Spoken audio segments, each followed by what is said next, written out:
Welcome to the Soul Seeker Podcast. I'm your host, Sam Kabert. I started this pod back in 2019 when I was taking my first steps on the path of remembering.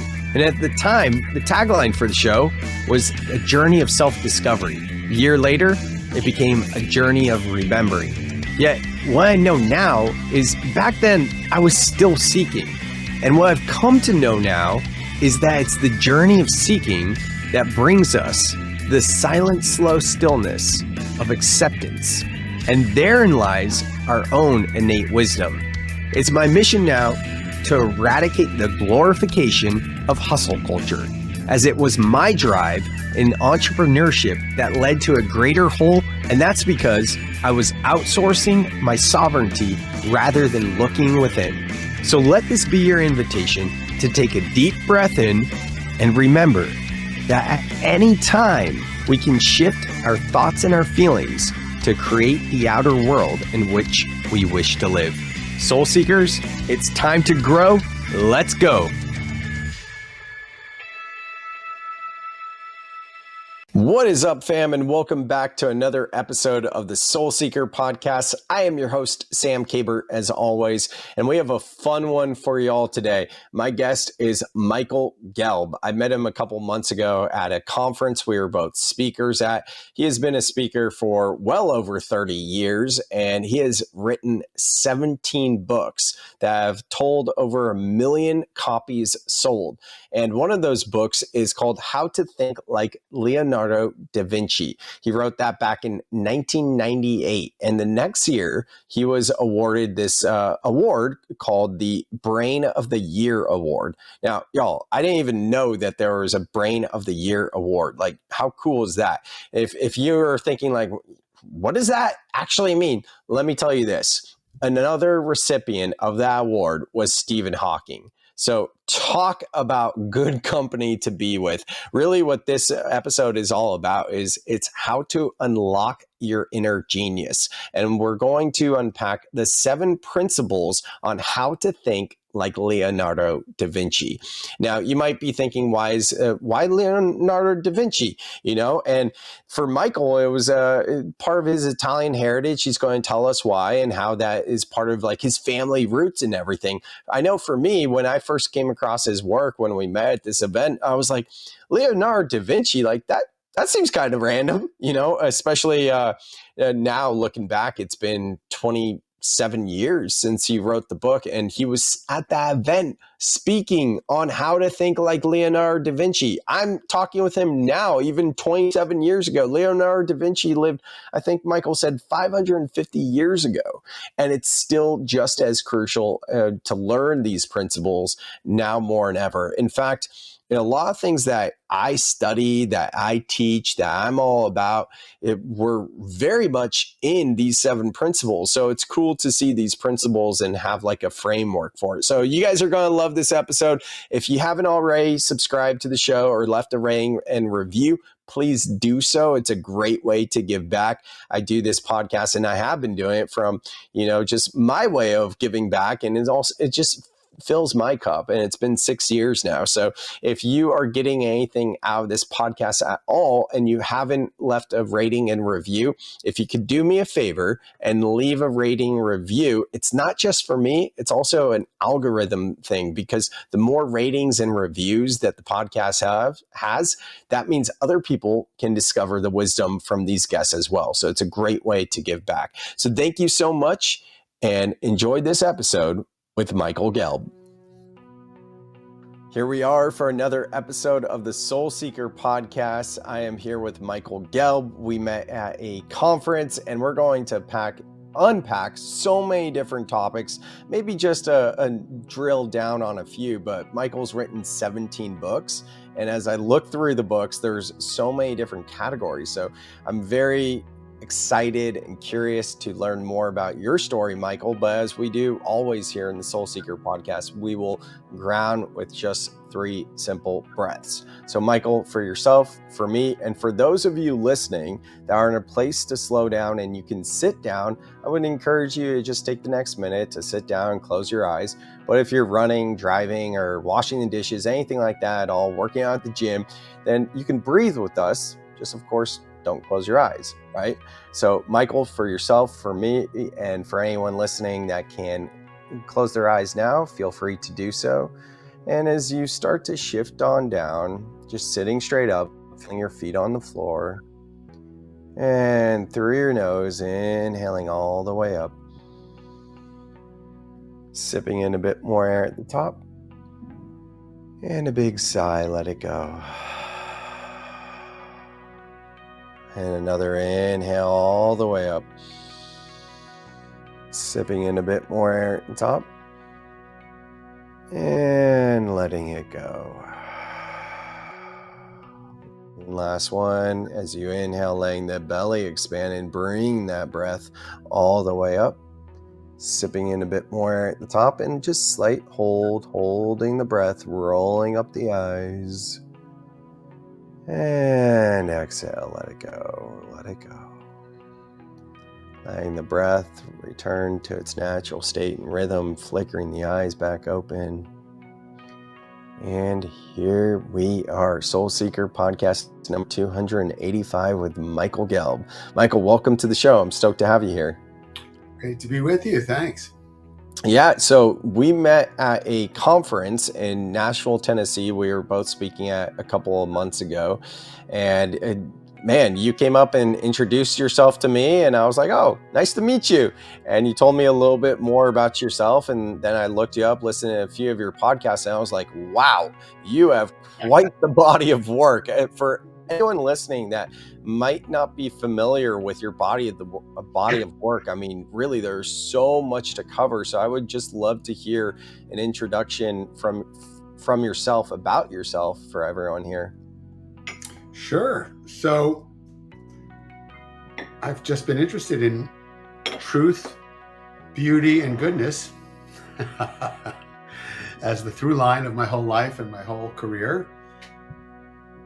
I've never actually had a job. People ask me, where'd you go to college? I say MSU. They say Michigan State University. I say, no, make stuff up.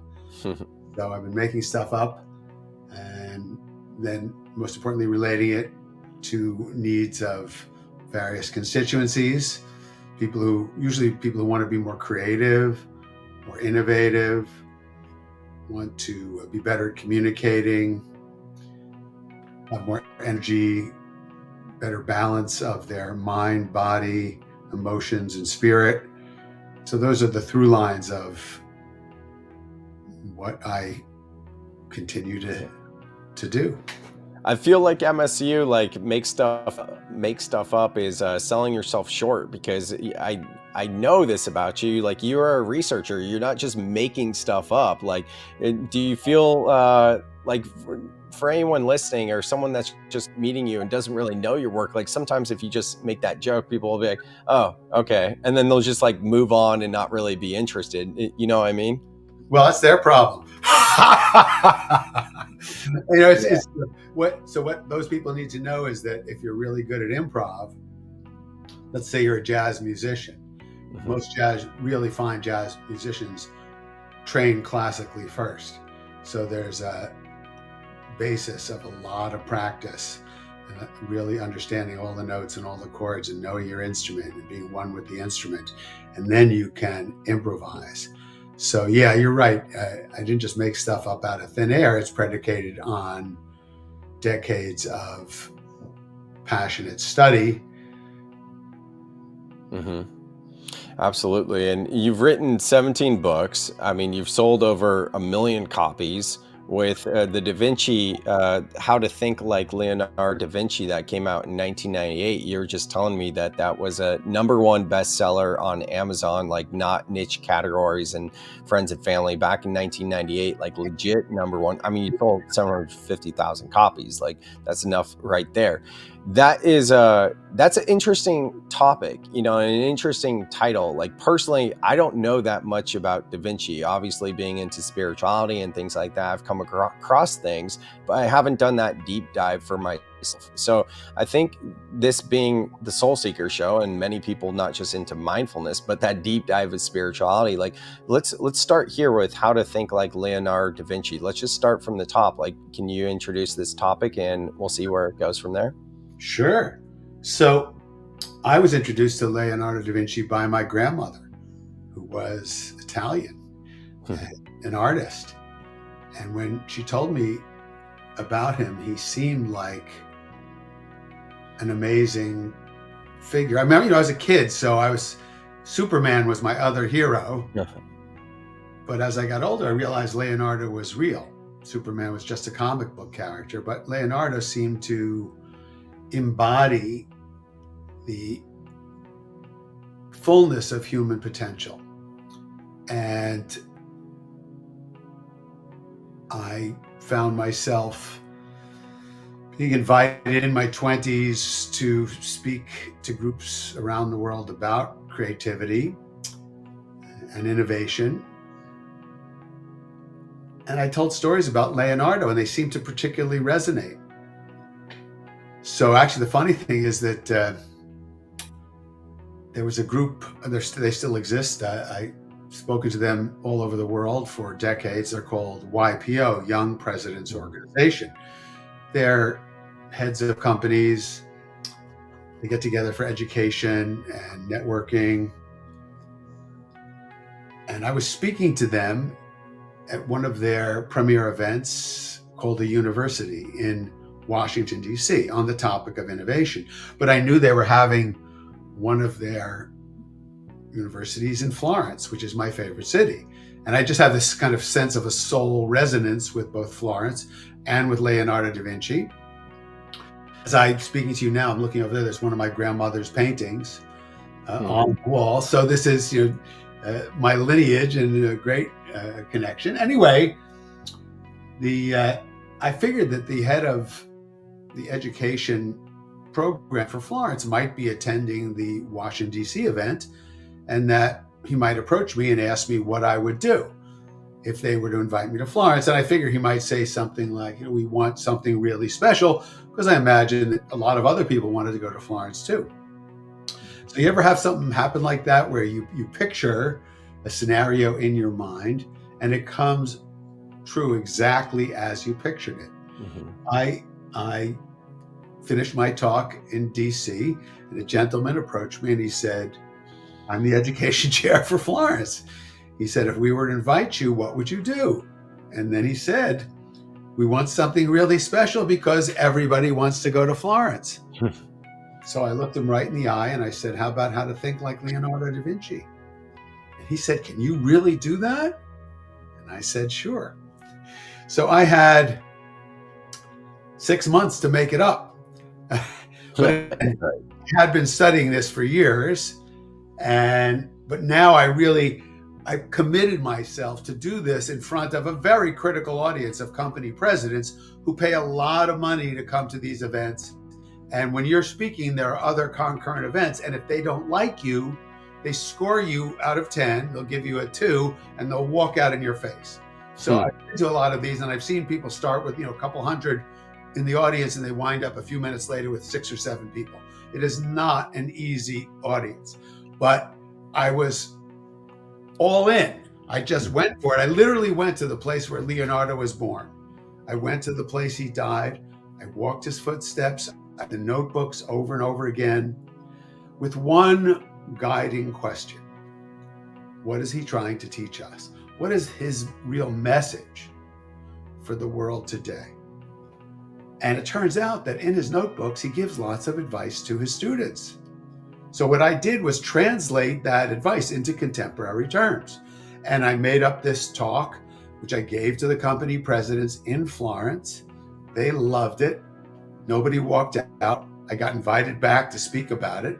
And I thought, wow, this really resonates. Why don't I turn this into a book? So yeah, you're right. I mean, a lot of research. I spent the next 4 years researching it intensively. And then the book came out, and the rest is, as they say, the future. Great. That's an amazing story. And I'm so happy to hear that you nailed it and you didn't get walked on, have people get up and leave, because that doesn't feel good, right? Or I wouldn't imagine. Anyway, so let's talk about what people can actually learn from Leonardo da Vinci. Like, what are some of the core tenets, would you say? Well, there are 7 principles for thinking like Leonardo. that I abstracted from his writing. So in the book, in How to Think Like Leonardo, first, of course, I give people background about the Renaissance, about the life of Leonardo, about why he's considered perhaps the greatest genius of all time. But the heart of the book are the 7 principles, where we go really deep into, first, why is this a Da Vinci principle? From what, I didn't just make that up. I took it right from words he says, from guidance he gives to his students. And the first one is to access and enliven our birthright of genius, which is our natural curiosity. So, most kids are really curious. They ask questions all the time, but they go to school, they become so-called grown-ups, and they get more focused on answers than questions. But one of the secrets of a personal renaissance is to be passionate about what you're really curious about. I mean, that's why you do this podcast. Mm-hmm. You're passionate about learning, and the people who are sharing this experience with us, they want to learn, they want to know. So how do you do that? Well, Leonardo gives practical advice on how to do it. One of the things he guides us to do is keep a notebook or a journal and write down your questions every day. And the more you write down your questions, the deeper those questions resonate. So you get to, what are the deepest questions of your life? And one of the great poet Rilke said, live the questions. So it is, what happens when people get old, what we call old, what we're really talking about is they've lost that childlike openness. They've lost that playful, imaginative, passionate curiosity. But the people who have that stay young forever. Mm-hmm. So there's lots of other practical guidance on how to do this. But if you like, we can go through a quick review of the 7 principles, and then you can ask me what you want to know more about. How about that? Yeah, let's pause here and unpack those questions before we move forward, and then we can get into the other remaining 6. Does that sound good? Whatever you like. Cool. So you mentioned to write down those questions. Now, I'm curious, I think so often that we outsource our sovereignty in someone else, right? We look for the answers, and we ask someone a question, or we need to call up that friend to hold space for ourselves. Are these the times that you're saying, hey, instead of outsourcing your sovereignty and looking externally for the answer, come to your journal and ask that question? That's what you're saying here, right? Well, it's both and. You don't have to give up your sovereignty to be curious and dialogue with, whether it's ChatGPT or a brilliant friend or... It's a slippery slope. Okay. I think a lot of people no longer know how to access their own innate intuition because they're always asking outside themselves. Well, that is a missing link for a lot of people. And at the same time, we live at a time that Leonardo would be thrilled about, where... Mm-hmm. In terms of data, in terms of information, in terms of the wisdom of all traditions, it's instantly available for free if you know what to ask. Mm-hmm. So the juxtaposition, the dance between that external quest, asking questions, gathering information, and I know you understand this, otherwise we wouldn't have started the podcast with 3 breaths, but taking the time to breathe and come in to your own being. And then it is a great point, is ask and ye shall receive. But you receive when you're quiet. Mm. So one of the other things Leonardo guides us to do is go for a walk in nature, for example. I was just taking a Epsom salt and lavender bath, which is one of my preferred modalities for meditation. I did a intense rucking walk. Morning, I walked with 30-pound weights. Wow. While listening to fabulous music. So I was walking and dancing with 30 pounds of weight. And then I thought, okay, now it's time for a bath before my podcast. But just in the bath, what I love about the bath is the body, the sense of physicality existing physically disappears. So there's just pure consciousness. And from that pure consciousness, I was really contemplating my most fundamental life questions in terms of the purpose of like going even deeper into what is the purpose of my life and how am I of service in this moment in my life. And then this thing I've learned is remember to wait for the answer. It's like, don't hawk God. It's like, and I need to know this, and how about this, and talk to this, and yada yada, and blah, and I'm praying for this, and I'm asking for pause, breathe, and really be receptive. And what's really cool is like just right now in the bath, I got some really powerful answers that I've already acted on. Nice. So yeah, and then rinse and repeat. Ask the profound question, listen, follow the guidance. And that's called life. Yeah, it's such a great reminder and such a great practice. I mean, that's something I continuously come back to because I know that I guide it for others. I've had my big experiences, but sometimes, on a daily basis, there's just those little things that come up where I find myself like maybe looking outside myself for that answer before just asking myself first. And I think a real tool that helped me build awareness around this, like when I was earlier on my path of spirituality, like we talk about signs and synchronicities and things like that, or animal messengers. Like what was it? A whale. I had a whale come up a few days ago. Like literally, I live here at the beach, and I'm seeing this whale out there, and I've lived out here for 6 years, and I've seen whales maybe 5 times, so that's a big moment to see a whale just out of the blue, looking out into the ocean from the beach.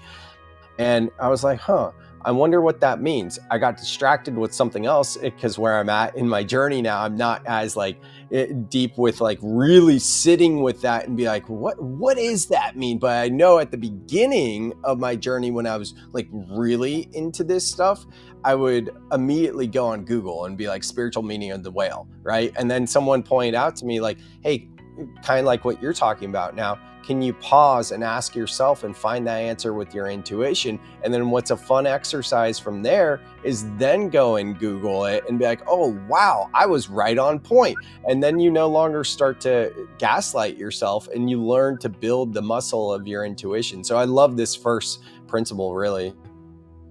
Yeah, it's great. And it leads so naturally into the second one, which is in Italiano, dimostrazione, which means to demonstrate things through your own experience. So when you're really passionately curious, that's provides the energy. And then Leonardo counsels, think for yourself. He says you must become an inventore, an original thinker, which at his time, after 1,000 years of the Middle Ages in Europe, nobody questioned anything. It was believed then that all knowledge was already known, and it was heresy to question accepted knowledge. Right? Now the challenge to independent thinking is there's too much information, and a lot of it is nonsense. So yes, the testing things in your own experience through your own deep critical thinking, as well as intuitive attunement. It's you have to find a balance of the two. The intellect has a bad rap in a lot of personal development, but I think it's being sold short. I think being well read and well educated and thoughtful and understanding the principles of logical critical thinking is just as important as knowing how to trust your gut. And again, it's not an either or. We want to do both. We want to be reference our own inner wisdom and avail ourselves of wonderful wisdom that's all around us. We want to be able to think things through really carefully. This is what I teach I do a lot of coaching for CEOs and senior leaders who have to make really important decisions. And what I always tell them is, first, analyze all the data, then trust your gut. Mm-hmm. But if you're trying to just trust your gut and you don't really know anything, you don't have that much to go on. Intuition is, I consider it, super fast processing. It's processing outside of a linear timeline. So it's just, you get this aha. But then if your intuition is going to be validated, it's going to turn out to be useful, practical, valid. It will meet the test of it will actually turn out to have been a logical conclusion. You just reached it so fast, not through traditional logic. So, have you ever felt overwhelmed by emotions and unsure how to move through them? Sam created the Breath Club to help you find calm and clarity. In this free online community, Sam teaches how to regulate your nervous system through breathwork and process emotions effectively. Did you know that most emotions only last 90 seconds when you fully allow yourself to feel them? This is called the 90-second rule, and it's a powerful tool backed by science for emotional healing. Each week, Sam hosts live calls to guide breathwork practices and create real connection.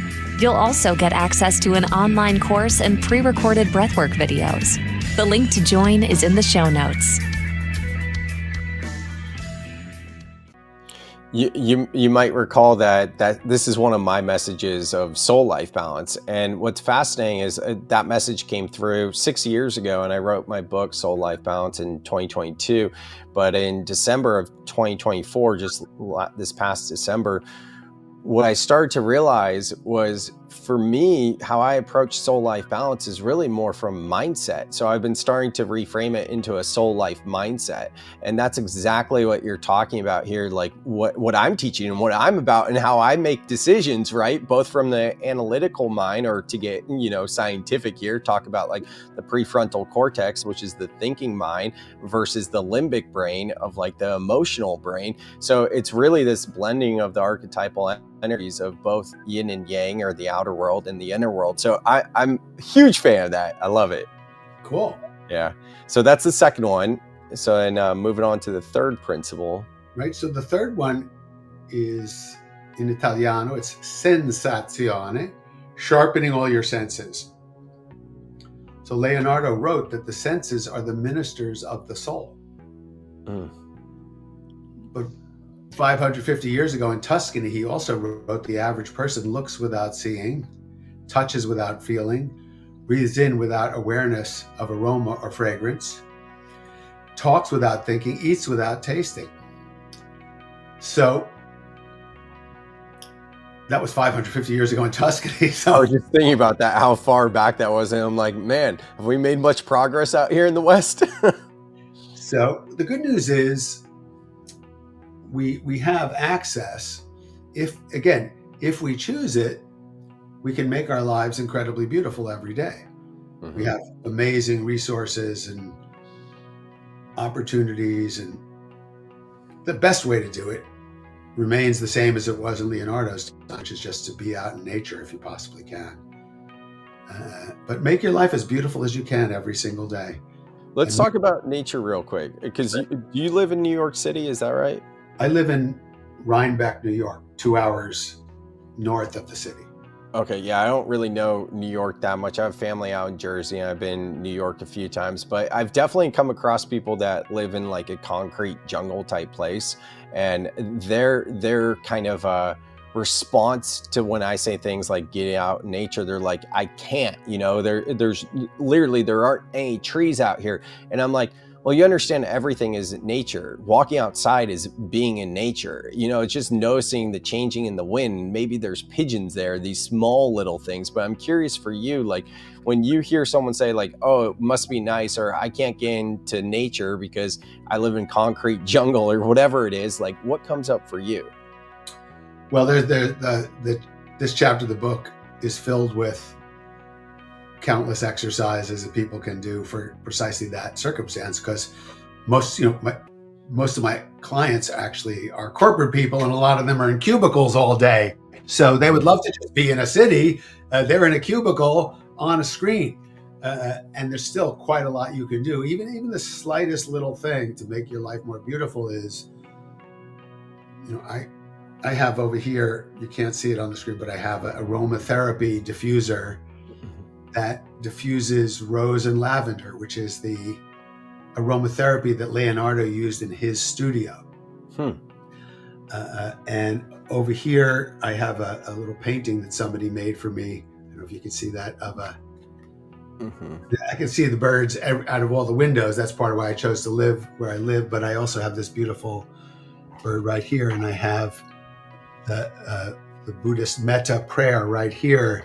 So I have a singing bowl over there. I have a globe to remember to see the whole world. I don't know if you can see this. There it is. I have a globe right here. So I have a beautiful plant right there. I have a salt lamp over here. So none of these things cost much money. My feet are on a heated salt lamp right now as we speak. It's so good. Yeah, it makes a huge difference. Yeah. So these are simple, inexpensive things that anybody can do just at your desk. And I counsel people, first, really think creatively. What can you do every day to make your life more beautiful? And how can you make life more beautiful for other people? And it turns out that one of the greatest ways to make your life more beautiful is to figure out how to make life more beautiful for other people. Really think about that creatively every day and write down what comes to you in your journal. Your life will get more and more beautiful every single day. Yeah, I like it. I'm a fan of that. So that's principle 3, right? So now we're at 4. The fourth one is to embrace uncertainty and the unknown. Oh, that's a good one. The shadow work, huh? We have to smile like the Mona Lisa in the face of uncertainty. And literally, it was Leonardo, the artist, who brought forth shadow into painting because it made the light more illuminating. So Leonardo understood there is no light without shadow. And he advanced that understanding in art in a way that changed the way we all see the world. This is part of why he's considered to be such a genius, just one of the many, many reasons. But he manifested this in these paintings, like the Mona Lisa, like the Last Supper, like the Virgin of the Rocks. And he intended it as a metaphor for precisely what you just expressed, that we have to learn to navigate the shadow in order to really understand the light. We have to embrace it. There is no light without shadow. And part of the secret of life is to be able to keep that little smile like the Mona Lisa in the face of change and challenge and uncertainty. I love that. I'm just taking notes. I'm taking notes. This is so good.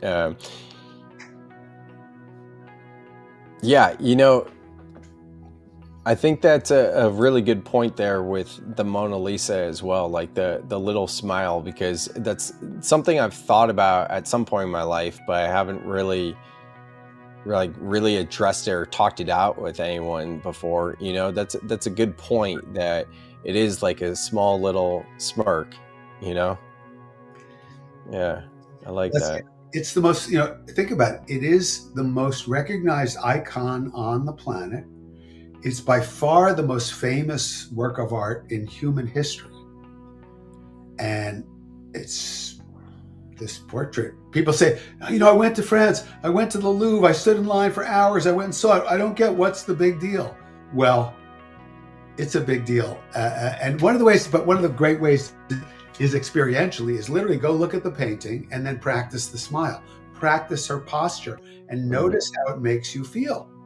Wow, I love that. Okay, I'm gonna do that. I'm gonna Google Mona Lisa right now on my computer, and I would encourage all of you to get out your phone and do that too, so you can actually integrate something from this podcast. No, that is a great point to just embody the characteristics there. Huh.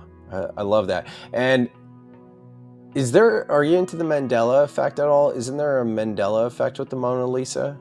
You mean a mandala? No, the Mandela effect, like alternate timelines, like how things change. Are you familiar with that? That's a whole nother topic. Like Mandela, like Nelson Mandela? Like Nelson Mandela, like, so basically there, a lot of examples are like Jiffy, or is it Skip peanut butter? No, the good one I like is the monocle man. Like, did the monocle man or the Monopoly man, did he have a monocle? Well, there's a whole Seinfeld episode about that. Yeah, but how do you remember it? Did he have a monocle? I'm Monopoly an almond butter person, so never mind. Skip the peanut butter. Yeah, I'm talking about Monopoly. Never mind. Let's get off that. Anyways, I'll look it up later, because now I'm curious what the Mandela effect is with Mona Lisa, because I think they're everyone. All right, so that was number 4. I'm just going to summarize that as shadow work. Number 5, let's get into that. Number 5 is the balance of art and science, of yin and yang, of the masculine and feminine principles, of light and dark, of the metaphor of the left and right hemisphere of the brain. So it's the marriage of logic, analysis, and reason with intuition, imagination, and playfulness. And again, these are often associated with science and art. So part of why Leonardo's considered the greatest genius in human history is he was a genius of both science and art. Mm-hmm. And so we know people who are great scientific geniuses and people who are great artists, but Leonardo was both at an incredibly high level. And then he gives advice on what you can do to develop the balance between these two modalities. And this is a lot of the really practical methodology in terms of how do you generate and organize ideas that I teach. And of course, it's in the book, and it's based on the advice Leonardo gave to his students on how to do this. That's awesome. Could you share one of those?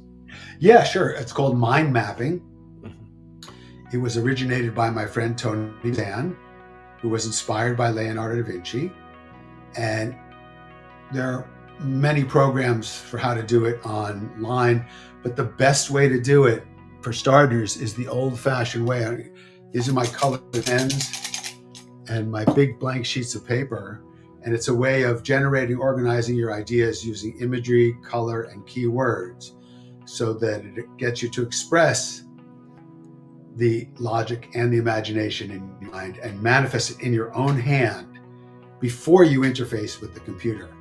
Mm-hmm. And so I've actually written 18 books. I had a new one come out, and they've all been written with mind maps. So I was going to say, I've written 6, and all my books have been written with mind mapping at first too. I've always taken either a small piece of printer paper or big Post-it, like the easel board ones, and just I don't do a bunch of different colors. I just write what the topic is in the middle, draw a circle, and then start lines. And then from there, I'm like, all right, now I'm going to take this to a Google document and figure out an outline. And then I don't know about, this is again going down a rabbit hole. I don't know about for you, but for me, when I write from inspiration. So I write out of order a lot of times. I'll sit down, look at my outline and be like, what do I feel like writing about now? As opposed to just writing in order. Sometimes that can make it a little confusing in terms of the editing process. I'll have to go back to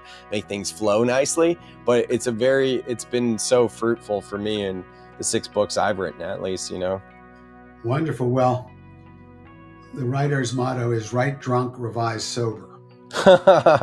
That's good. Yeah. And I learned mind mapping directly from Tony Buzan in the late 1970s. In 1982, I became the first master teacher of Tony's work.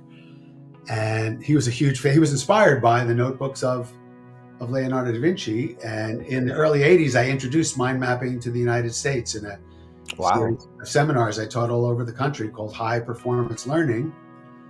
And I'm thrilled to hear that you've used it to write your books. This is awesome, Michael. I keep learning so much more about you. That's why I'm like, hey, can you just introduce yourself? Like, I mean, I'm looking at your website, looking at your bio. I met you and we chat. And I'm like, what don't you cover? Like there's so much ground. So no, that's incredible. Wow. All right, cool. So that's number 5, yin yang, if we will. And number 6. Number 6 is in Italiano, it's corporalità. It's balance the body and the mind. So most people know Leonardo was an artistic genius. Many people know he was also a scientific genius, but he was also remarkably physically gifted. He was renowned as the strongest man in Florence. He was a master equestrian, a fencer, and very graceful. People used to just turn out to watch him walk down the street because he was just such a beautiful figure. He gives advice to his students on health and wellness that is as relevant today as when he wrote it 550 years ago. He says, learn to preserve your own health. He says, avoid grievous moods, keep your mind cheerful. Today we call that psychoneuroimmunology. He says, eat a healthy, wholesome diet of the freshest foods you can find. He says, savor every meal, dine with friends whenever you can, go for a walk after dinner. What else do you need to know? I mean, it's So, this has been a passion of mine, is how people can optimize the somatic side of their fulfillment of their potential. And so again, there's lots of practices and things that I've tested myself. Now I've been studying this for 53 years. Mm-hmm. So this makes me think about something you said earlier about like how most people don't really see, they don't really all these different things. And one of the ones you said is taste. And for you, like I'm a big foodie. I used to have a food show on YouTube. I love to cook and love to eat out and all the things.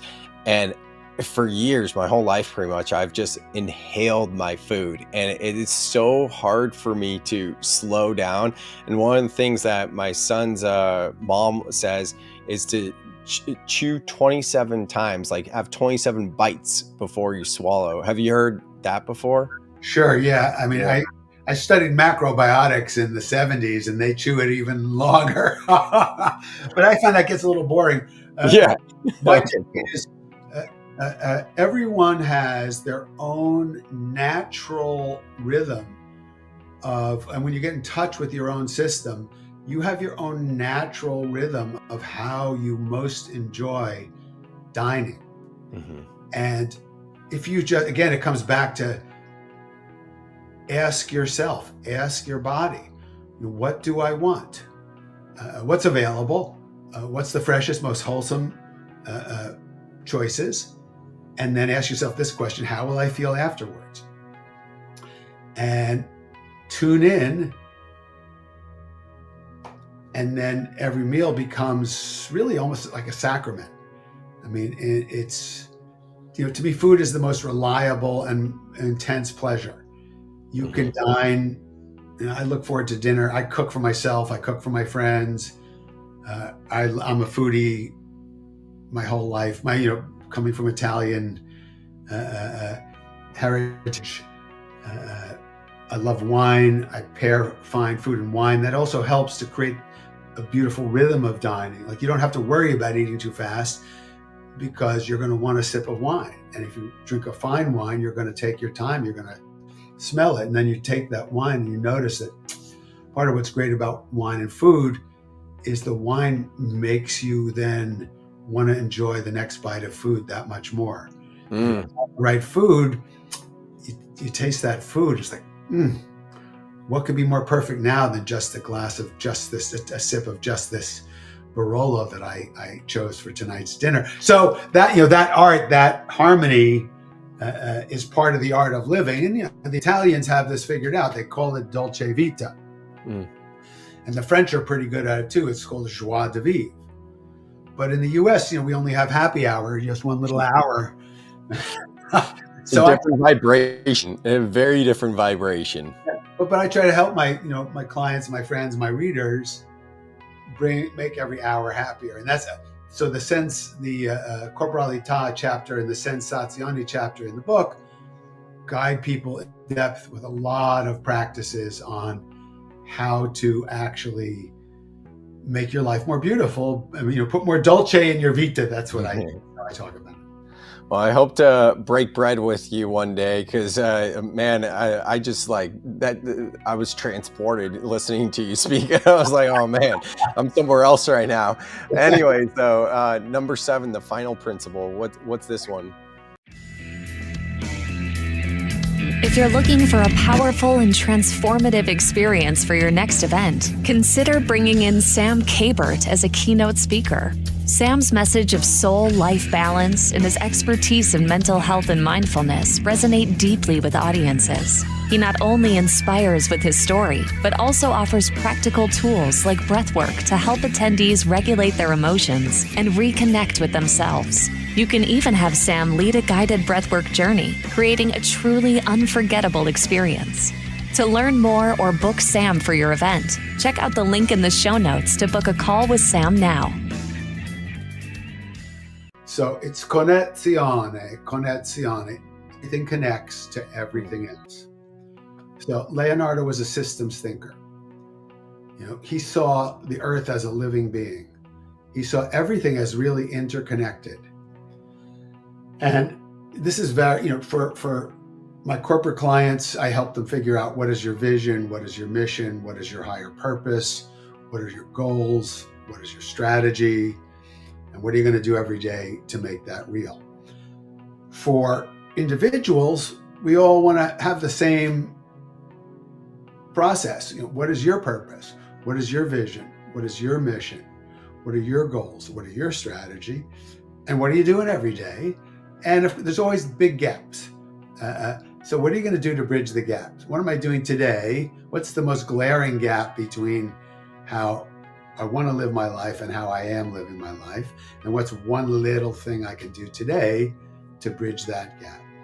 You can't, it's just like, I'm watching playoff basketball, and the Knicks were down by 20 points to the Celtics. There is no 21-point shot, but play after play after play, they worked them back and they won that game. And then they won the next game when they were down 20 points, and then they won the series. So what can you do? What little things can you do today that are in the direction of your dreams? So what are your dreams? Define them, write them down, put them in your notebook, put reminders of them all over your house, and then ask yourself, what little things can I do to make my life more beautiful, more in alignment with how I want it to be, and rinse and repeat for the rest of your life.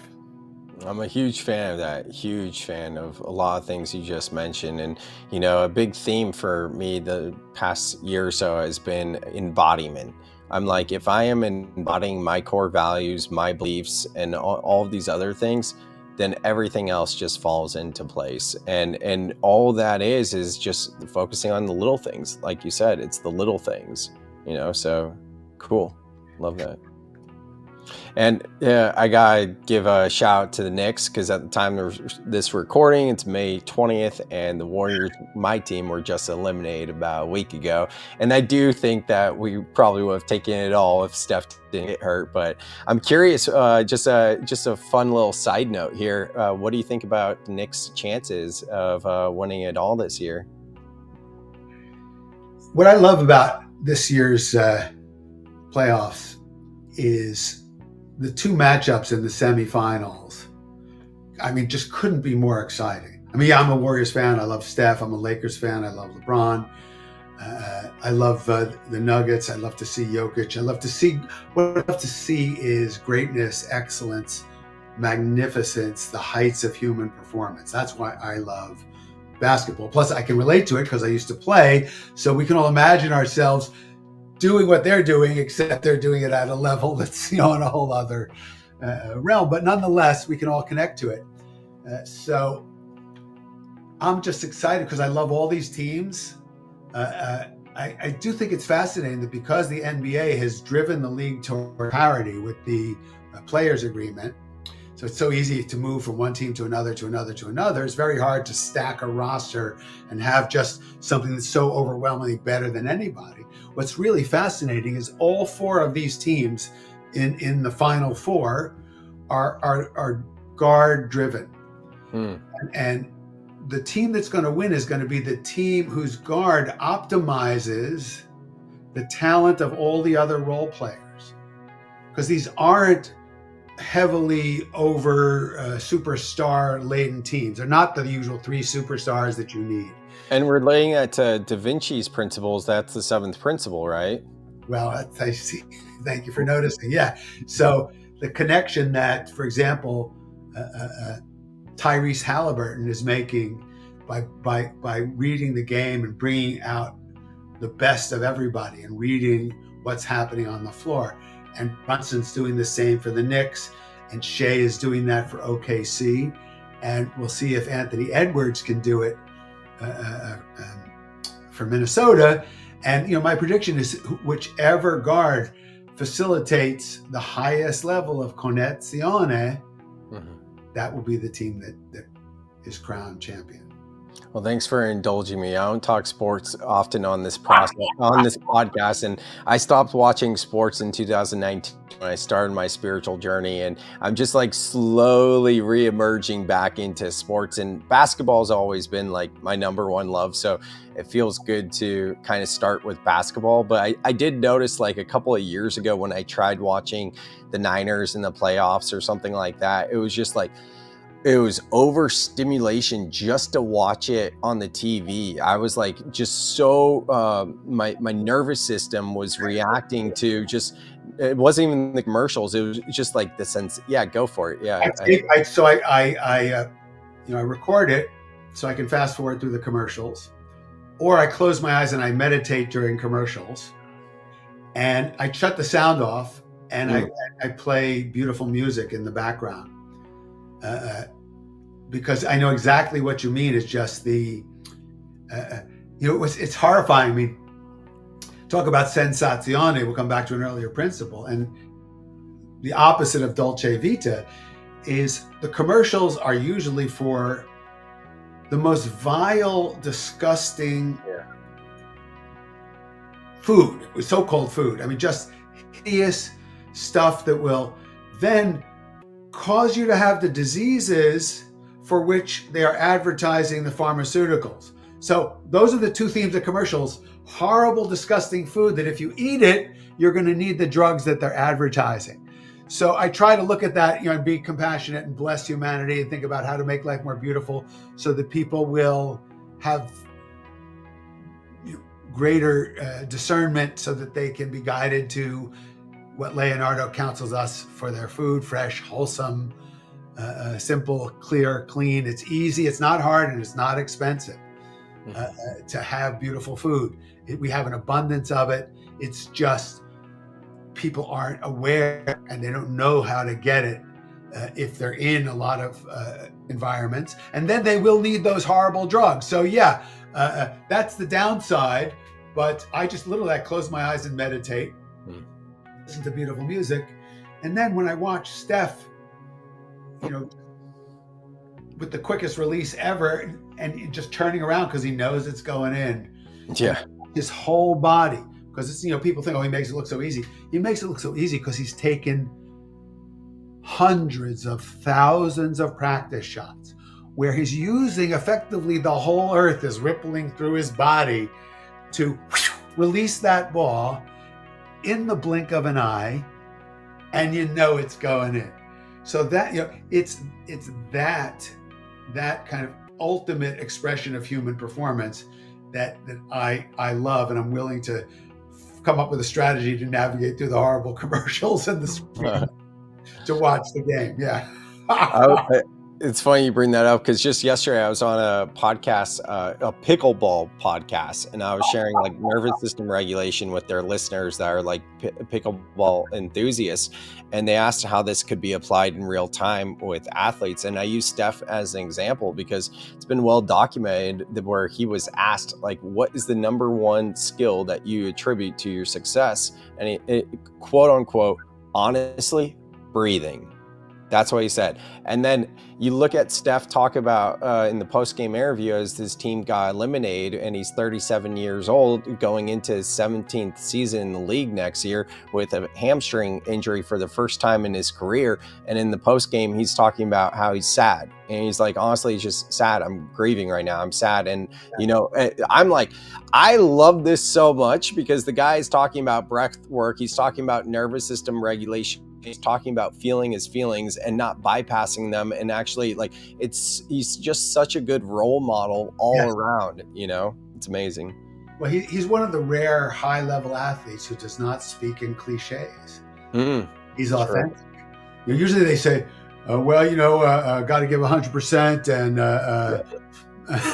Did you see that movie with Brendan Fraser in the late 90s called I think it was like Bedazzled or something? Oh, yeah, that was that one. Yeah, that was brutal. yeah. I hope you guys are sticking with this sports talk and you know the movie that I was referring to. Well, unfortunately, we gotta wrap this up because I could go forever. This has been so much fun. I have one final thing I wanted to touch on and just ask you about. I noticed in your bio that you received the Brain of the Year Award 1999, the year after you wrote How to Think Like Leonardo da Vinci. And the Brain of the Year Award, other recipients include Stephen Hawking. So talk to us a little bit about the Brain of the Year Award. I haven't heard of that before. Well, Tony Buzan, the guy who invented mind mapping, created what he called the Brain Foundation. And it was to promote what he calls mental literacy, which is understanding how your mind works and how to improve your memory as you get older, how to read faster, how to generate ideas and be more creative. So this is what I studied. And to promote this, he also sponsored the World Memory Championships, which is continued to this day. That's awesome. And the whole world of mind games. So Grandmaster Raymond Keane, the chess columnist of the London Times for many years, is the co-founder of the Brain Foundation and helped to curate the Brain of the Year Award. So they gave it out every year to the person or persons who they deemed made the contribution to mental literacy in, at least they were recognized in that year. It didn't have to be in that year. So yeah, I got it in 1999. That was pretty cool. And it was like a real award, you know, that I got a beautiful brain sculpture. It's a sculpture, it's from a glass artist of the brain, and an actual big cash prize from a corporate sponsor. So yeah, it was pretty cool. That sounds amazing. That sounds like one of the coolest awards I've ever heard of, like especially the physical award. That's dope. I love it. Well, Michael, this has been an absolute pleasure. Thank you for your time. It's been so much fun. I hope you guys have gotten so much out of it. You can find how to get in touch with Michael, his books, all the things in the show notes. Any final thoughts or places you might want to take people, Michael? Well, just to let people know that in addition to the book, How to Think Like Leonardo da Vinci, during the pandemic, we made a 6.5-hour super high quality video course on how to think like Leonardo da Vinci. And when people go to michaelgelb.com, they can click on the link to the course and get the first lesson for free. Cool. So just if you want to just get one lesson for free, go get it. And plus there's a lot of other free stuff, a lot of videos on Leonardo, on how to enjoy wine and food and nature and body and mind and all sorts of cool stuff. So amazing. Thank you, sir. And guys, go to the show notes. You can find the link there to go directly to that course to get the first lesson for free. Michael, thank you so much. This has been an honor, and I'll connect with you real soon. I look forward to it. Ciao. Thank you for listening to the very end. I hope you enjoyed this episode just as much as I did. If you are a first responder or a veteran and you want to go deep with me, I do something called a breakthrough session. We utilize mental emotional release, and it reprograms the subconscious mind, and it has been scientifically proven to totally alleviate PTSD. If you want to go deeper on that and get a free session with me, for the first 2 people that reach out, I'd be happy to do a free complimentary session. Usually it's around $5,000 to $10,000, and it is an all-day experience. So if you're a veteran or first responder and you really feel a resonance here and you want to go deeper, reach out to me. Either way though, join the free breath club. That's a great place to start. If you're a first responder or a veteran and you want to join breath school, reach out to me and I'd be happy to extend a free membership. I hope you guys got so much out of this. I enjoyed this episode with Angela. I hope to collaborate with her in some in-person experiences real soon. And thank you so much. And I will see you on the next episode of the Soul Seeker Podcast.